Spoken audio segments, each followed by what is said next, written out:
Puteri Mayang Selida gaib dan hanya disedari hilang dari istana pada subuh keesokan harinya.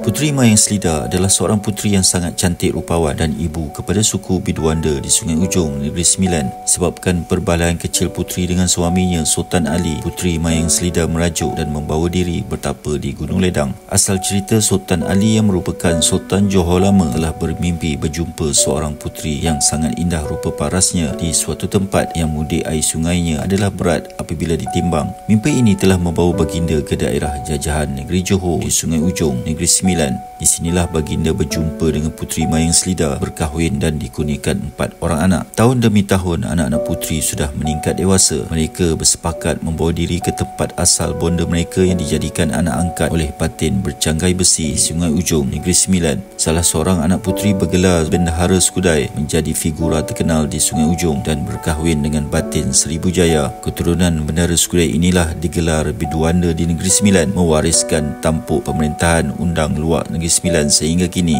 Menurut cerita lisan leluhur sang puteri di Sungai Ujong, Puteri Mayang Selida merasa kecil hati dengan suaminya dan bertekad tidak akan kembali ke Tanjung Puteri Johor, tempat bersemayam beliau setelah berkahwin dengan Sultan Ali. Cerita ini tidak ditulis dalam sejarah, hanyalah meninggalkan memori nama sang puteri di Tanjung Puteri Johor. Saya Raja Nala dan terima kasih menonton.